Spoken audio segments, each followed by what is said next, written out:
Meus amigos, uma boa noite para todos. Graças ao nosso bom Deus, graças ao nosso Senhor Jesus, estamos reunidos mais uma vez em nome do nosso Senhor Jesus Cristo. Vamos então rogar a Ele que nos ajude a estarmos receptivos aos seus ensinamentos, para que assim nós nos sintamos mais fortalecidos para enfrentarmos nossas provas que são benéficas para a nossa própria evolução espiritual. O ensinamento da noite de hoje virá através do livro Vinha de Luz, do Chiquinho de Jesus, que é uma passagem bíblica que está em 2 Timóteo 1:7. 2 Timóteo, item 1, versículo 7. Lá na Bíblia, nesse item de Timóteo, diz assim: porque Deus não nos deu o espírito de temor, mas de fortaleza, amor e moderação. Deus não nos deu o espírito de temor. Por que ter medo? Nós somos filhos de Deus, Ele está conosco, está nos protegendo, sabe o que está acontecendo conosco. Ele sabe o que está acontecendo conosco. Eu nunca vou esquecer uma frase do Chico que diz assim: se nós necessitássemos de mais alguma coisa, Jesus nos teria dado. E é verdade. Deus não desampara nem os seus filhos, Deus não desampara nem aqueles que cometem crime hediondo. Deus não desampara jamais. Por que Ele vai nos desamparar? Por isso que lá em Timóteo, Paulo de Tarso nos diz: porque Deus não nos deu o espírito de temor. Não é para temer, mas de fortaleza, ou seja, de coragem, de otimismo, de esperança, de fé, de trabalho, para que dessa forma estejamos com a consciência tranquila no dever cumprido, né? Mas amor e moderação. Então, Deus nos deu a fortaleza de amor e também moderação. É importante não esquecer isso, né? Em cima dessa passagem bíblica, vem Emmanuel, através do Chico, que vai nos dizer o seguinte, 2 pontos. Ele fala: não faltam recursos de trabalho espiritual a todo irmão que deseje reerguer-se, aprimorar-se, elevar-se. Tá vendo? Olha o que ele fala. Só que já requer uma reflexão da nossa parte. Não faltam recursos de trabalho. Tá vendo? Espiritual. Não falta recurso de trabalho espiritual a todo aquele que deseje reerguer-se, aprimorar-se, elevar-se.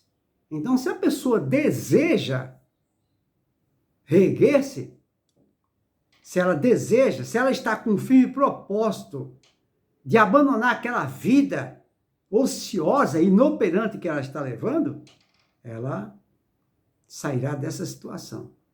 Porque tudo na nossa vida se resume no querer. Porque desejar todo mundo deseja, mas e o querer? Que é o firme propósito de ir à luta para se melhorar. Porque tem pessoas que querem se melhorar, mas fica esperando.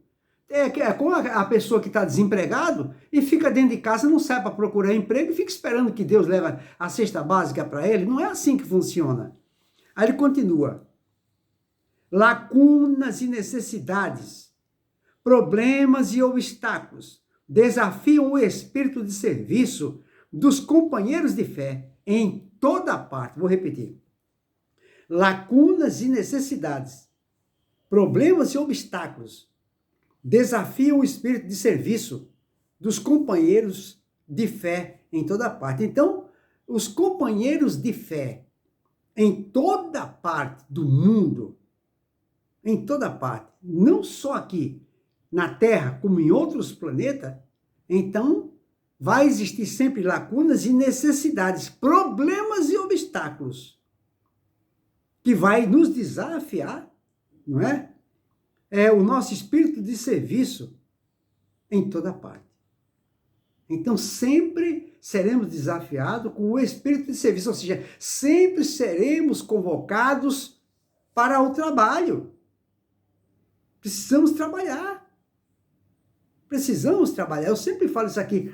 Só existe um caso, uma exceção, como toda regra tem exceção, só existe uma exceção, em que a pessoa se sente impossibilitada de trabalhar para a sua evolução espiritual ou servir ao próximo. É aquele que perdeu a lucidez, ou seja, é aquele, é o débil mental. O pessoal chama de louco. Aí tudo bem. Não se pode exigir uma lucidez de uma pessoa, não é, que tem graves lesões no cérebro. Mas, tirando essa exceção, todos, sem exceção, têm condição de fazer o seu trabalho espiritual e ajudar o próximo. Nós conhecemos uma pessoa chamado Jerônimo. Esse homem ele era tetraplégico. Ele nem mexia a cabeça, só os olhos. E ele percorria o Brasil inteiro, dando palestra em tudo quanto é casa religiosa, sobre otimismo, sobre esperança e sobre fé. Tá vendo? Ele trabalhava. Não é? Porque veja que coisa interessante, um irmão nosso, um bandido, vamos dizer assim, um delinquente, preso numa sala de uma penitenciária, ele também tem condição, ele não é louco, ele tem condição de trabalhar, e muito, não é pouco não. Porque existem pessoas que estão 1000 vezes pior que ele, passando por situação muito mais dolorosa que ele que está no meio de 4 paredes, porque pelo menos ele tomou o café da manhã, ele vai ter o almoço, vai ter a janta, e vai ter onde dormir. Tem pessoas que não têm nem café da manhã, nem almoço, nem janta, e nem tem onde dormir. Sem contar as viúvas que vê o seu filho morrendo nos seus braços de fome. Ó, todas essas pessoas estão passando por uma situação pior do que aquele da penitenciária, que tem tudo isso na mão.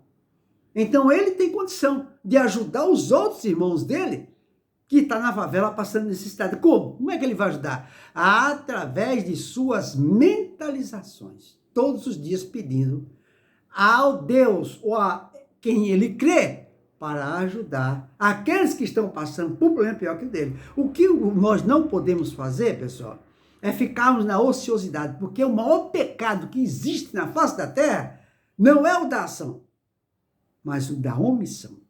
Isso é imperdoável.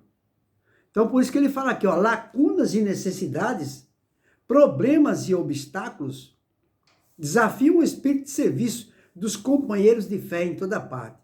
Eu falei aqui para vocês procurarem a Bíblia aí, lá em 2 Timóteo 1:7, capítulo 1 do versículo 7, mas eu esqueci de falar que o livro Vinha de Luz, esse capítulo que eu estou lendo aqui, estudando com vocês, está no item 31, que o título é de ânimo forte. Então, nós precisamos ter ânimo forte, né?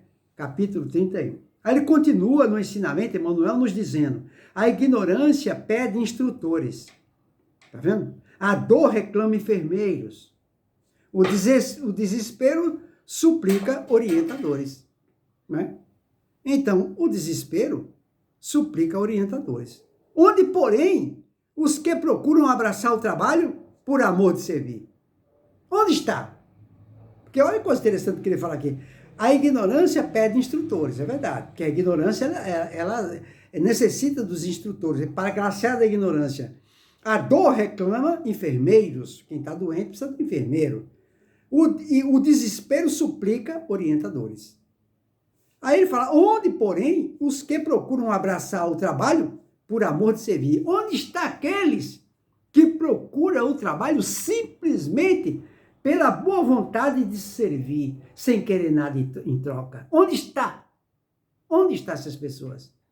Isso aí é o tipo de coisa, é o tipo de verdade que nós devemos fazer um exame de consciência.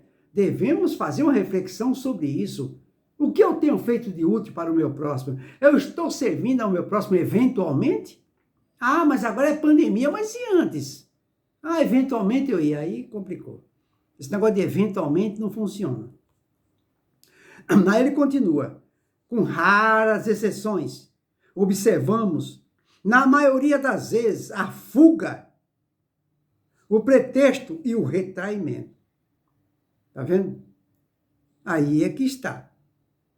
Com raras exceções, observamos na maioria das vezes a fuga, o pretexto e o retraimento. Ah, porque eu não posso, porque eu estou desempregado, porque eu não posso. Ah, uma vez eu ouvi uma pessoa falar para mim que se eu estou precisando, como é que eu posso ajudar uma pessoa se eu sou o que mais preciso? Aí fica difícil. Ele continua, aqui há o temor de responsabilidade. Ali, receios de ser criticado. Acolá, pavor de iniciativas a benefício de todos. Eu conheci uma mulher que ela falou assim, eu gosto de ajudar as pessoas, mas ao hospital não vou não. Eu não gosto de passar nem na frente do hospital, eu me sinto mal. É complicado, né, pessoal? É complicado, né, a pessoa falar um negócio desse, né? Quer dizer que já pensou se Jesus pensasse assim? E a gente tivesse precisando dele para nos visitar no hospital? Ou então os seus prepostos? Ou então os seus mensageiros, os seus arautos? Ah, Jesus, eu não vou ajudar a visitar aquela pessoa no hospital, porque eu vou passar mal, vai terminar ficando internado junto com ela. É complicado, né? Aí ele continua, é o que ele está falando aqui. Aqui há temor de responsabilidade. A pessoa não quer responsabilidade. Eu já ouvi muito isso. Ah, eu não quero assumir compromisso, não. Eu não quero ir trabalhar no sopão, não. Porque senão depois eu vou deixar de fazer meus compromissos materiais, porque eu assumi, quando eu assumo o compromisso, eu não gosto de dar mancada. Então, para não dar mancada, eu prefiro não ir. Aí a pessoa, o tempo vai passando, ela não vai servir a ninguém. Por isso que ele fala, aqui é o temor de responsabilidade. Ali, receios da crítica. A pessoa tem receio de ser criticada. Porque às vezes a pessoa pode ter... tem pessoas que criticam, falam, você está querendo ser santo, você não vai resolver o problema de ninguém. Isso é responsabilidade do governo. Essa é a crítica. Acolá é o pavor da iniciativa a benefício de todos. Aí ele continua, como poderá o artista fazer ouvir a beleza da melodia se ele foge ao instrumento? Nesse caso, temos em Jesus, não é? O artista divino, em nós outros, encarnados e desencarnados, os instrumentos dele para a eterna melodia do bem no mundo.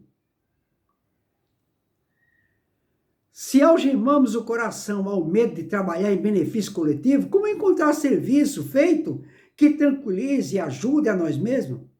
Como recolher felicidade que não semeamos? Ou amealhar dons de que nos afastamos suspeitosos? Então, como receber se não estamos dando? E ninguém consegue nada sem primeiro dar. Porque todo mundo colhe o que planta. Onde esteja a possibilidade de sermos úteis, avancemos de ânimo forte para a frente, construindo o bem, ainda que defrontados pela ironia, pela frieza ou pela ingratidão. Por quê? Conforme a palavra iluminada do apóstolo aos gentios, Deus não nos deu o espírito de temor, mas de fortaleza, amor e moderação. Fica aí para a nossa reflexão. Vamos fazer um exame de consciência e nos conscientizarmos efetivamente que é necessário, é imprescindível entendermos que os nossos problemas só se resolverão quando eu me envolver com os problemas dos meus irmãos que sofrem mais que eu, porque é dano que se recebe e eu tenho que fazer jus a receber. Ninguém consegue nada sem primeiro dar. Fica aí para a nossa reflexão. Uma boa noite para todos, que Jesus nos abençoe.